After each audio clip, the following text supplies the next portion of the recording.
After 4 decades seated on this bench, I believed I had witnessed every possible shade of human conflict. Yet the instant she entered, head held high, conscience held low, I understood this would not be just another routine matter. This was destined to become a lesson. And not only for her. As I went on reviewing the file, Miranda shifted her stance with the impatience of someone unfamiliar with waiting. Someone convinced that every second of her time outweighed everyone else's combined. Her lawyer cleared his throat, prepared to step in, but she lifted her hand slightly, signaling she would speak on her own behalf. It was increasingly clear who controlled the power in that relationship, and it was not the man standing beside her. "Your Honor," he finally managed to explain, "my client maintains that she is protected by diplomatic immunity. We have correspondence from the embassy." I raised my hand. "Counselor, unless you are presenting a federal court order or a binding directive from the United States State Department overturning the determination already reached, this court will move forward." Miranda drew in a sharp breath, a sound that echoed through the courtroom like the first rumble of a storm. I leaned forward slightly. "Mrs. Velasco, you are not here because of your title. You are here because of your actions." For the first time, something flickered across her face. It was not humility, certainly, but a brief realization that I was not yielding. "Not now, not ever." I continued. "The city employee you assaulted was performing his duties.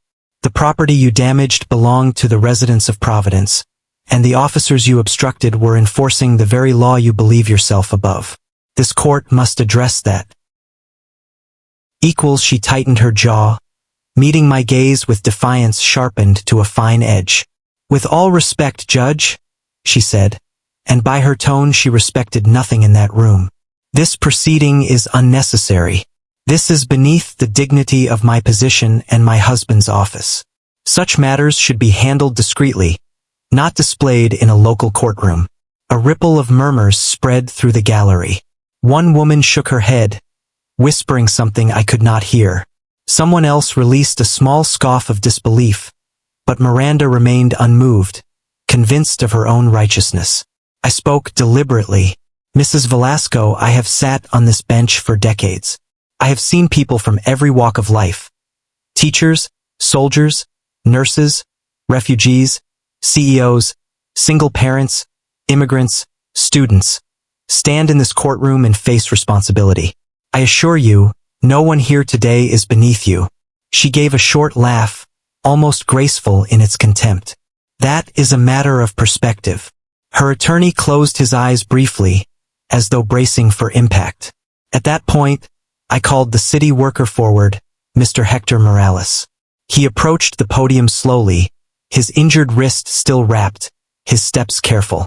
There is something about a man who has spent his life in quiet service, a dignity that requires no titles or embassies. The courtroom fell silent as he stood there, gentle in presence, humble, patient. "Mr. Morales," I said, "please tell the court what happened that day." His voice shook, not from fear, but from age and sincerity. He explained how he had approached Miranda politely, informed her that the VIP section was closed for repainting, and offered to guide her to another reserved spot. He described the sudden change in her expression, the eruption of anger, the stream of insults. "Incompetent, uneducated, a waste of my taxes, and worse." He recounted the moment she struck him with her handbag, the pain in his wrist when she shoved him aside, and the shock of seeing the equipment he had prepared destroyed. He spoke without bitterness, only truth, which made his words all the more powerful. When he finished, he lowered his head slightly. "Your Honor, I don't want revenge. I just want respect. I've given 34 years to this city. I didn't deserve what she did." Miranda's face tightened, but she remained silent. Her silence was not remorse. It was annoyance. I looked at her again. "Mrs. Velasco, do you have anything you wish to say to Mr. Morales?" She glanced at her attorney, then back at me. "On advice of counsel," she said coldly, "I will refrain from comment." It was not merely the wrong answer. It was the worst possible one, and the courtroom felt it. The silence that followed settled like a cold draft. Even her attorney shifted uncomfortably, aware of the damage her words had done. Most defendants, regardless of background, show at least a hint of remorse when standing a few feet from the person they harmed. Miranda did not. Her face remained fixed, sculpted into an expression that suggested the entire moment was beneath her. It was not just indifference. It was dismissal. I turned back to Mr. Morales, who stood quietly, hands clasped. His eyes, softened by years of labor and humility, reflected not anger but hurt, the hurt of being seen as nothing by someone he had never wronged. "Thank you, Mr. Morales," I said gently. "You may be seated." As he stepped away from the podium, something in the room shifted. The contrast between his quiet dignity and her rigid arrogance became painfully obvious. I looked again at Miranda. "Mrs. Velasco," I said slowly, "this courtroom values honesty and humanity. When someone refuses to acknowledge harm, especially when evidence is overwhelming, it raises serious questions about character." Her chin lifted slightly, as if my words were nothing more than dust to brush aside. "Your Honor," she replied, "I believe this entire discussion is unnecessary. My husband will resolve this shortly. He has influence. He has authority. And quite frankly, this is not the appropriate venue for matters involving diplomatic families." Her attorney whispered, "Miranda, please." But she waved him away like an annoying child. I leaned forward. "This is the appropriate venue. This is where the people of Providence come for justice. Every person, regardless of title." She exhaled sharply, contempt heavy in the sound. "Justice," she repeated, as though the word itself were fragile. "This is nothing more than a misunderstanding exaggerated beyond reason." I paused, letting her words hang, allowing the room to absorb them. Then I spoke firmly. "Mrs. Velasco, a misunderstanding is when a parking ticket is placed on the wrong car. A misunderstanding is when someone forgets to move a vehicle on street cleaning day. What happened here was not a misunderstanding. It was a choice, a deliberate act." Her eyes narrowed. She was not used to being challenged, especially by someone she viewed as local, outside her world. I saw tension gather in her shoulders as she prepared to speak, sharp and dismissive, when suddenly she reached into her handbag. Her attorney's eyes widened. "Miranda," but she had already pulled out her phone. "This has gone far enough," she said, raising it to her ear. "I'm calling Raphael. He'll notify the State Department, and this spectacle will end." The room froze. Even the air seemed to stop. "Mrs. Velasco," I said firmly, "put the phone down." She ignored me, continuing into the receiver. "Raphael, yes, it's happening now. Call them immediately. Tell them—" "Bailiff," I said, "please retrieve the phone." The bailiff stepped forward, and Miranda recoiled as if royalty had been insulted. "How dare you?" she snapped. "You cannot take my phone. Do you know who I am?" "Yes," I replied calmly. "And you have now committed contempt of court." A collective gasp moved through the room. Miranda's face went pale, not with remorse, but with disbelief as her shield of privilege began to fracture. In that moment, I knew what came next. The courtroom sank into stunned silence as the bailiff gently removed the phone. Her expression, once carved in haughty confidence, cracked enough to reveal something new: fear. For the first time since she entered, she seemed uncertain, as though the ground beneath her had shifted. Still, she straightened her shoulders, attempting to reclaim composure, to summon the superiority she had relied on her entire life.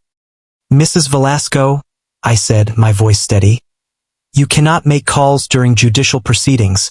This is a courtroom, not a diplomatic hotline. Your attempt to interfere constitutes contempt." Her attorney rubbed his forehead, a man watching his strategy collapse. He whispered urgently, but she turned away, as though acknowledging him would mean acknowledging reality. "Your Honor," she said stiffly, "you are making a mistake. My husband is an ambassador. There are protocols you do not understand." "The State Department?" I interrupted. "I understand them very well. In fact, I think we should speak to them now. A ripple passed through the room. Miranda lost her breath. She had expected her threat to end things, not escalate them. I turned to my clerk. Please connect me with the Office of Foreign Missions at the United States Department of State. I want the director on the line. Miranda's posture stiffened as if struck by cold air. This is absurd, she hissed, panic breaking through. Her attorney placed a steadying hand on her arm.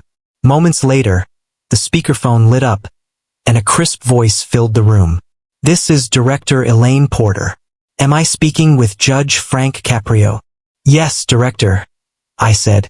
You are on speaker in open court. We are addressing the matter of Mrs. Miranda Velasco, spouse of the Spanish ambassador. She has asserted diplomatic immunity. I require clarification. Silence gripped the room. Director Porter spoke clearly. Judge Caprio, the department has reviewed the incident. Mrs. Velasco's actions, assaulting a municipal worker, destroying city property, obstructing police, are not protected by diplomatic immunity. Spouses are not shielded for criminal acts unrelated to the mission. The impact was thunderous. Miranda's lips parted, but no words came. Porter continued, firm and fair. We do not tolerate misuse of diplomatic status. It undermines public trust. Any attempt to interfere would be treated seriously. Miranda exhaled shakily, as though her world had gone dark. Director Porter, I asked, will the department support sentencing consistent with state law? Completely, she replied. Mrs. Velasco is subject to Rhode Island law like any other resident. The call ended. Silence followed, heavy and final. Miranda stared forward, color drained, defiance hollowed. Mrs. Velasco, I said gently, you have heard the highest authority confirm you are not protected here. The law applies to you. Her throat tightened. You have one more opportunity. Do you have anything to say to Mr. Morales? After a long pause, her hands trembling, she spoke, stripped of power. Mr. Morales, I'm sorry. I was wrong. It was not polished, but it was real. Morales nodded gently. Thank you. That's all I needed. The room shifted, justice mingling with healing. Yet justice still had its say. I imposed sentence. Fines, incarceration, probation, community service, letters of apology. When I finished, silence returned, this time settled. Miranda closed her eyes, a tear falling. She nodded in acceptance. Thank you, Your Honor, she whispered. The bailiff led her away, and I saw in Morales's small smile a reminder that dignity is born not of power, but of kindness. And that is what this courtroom is for.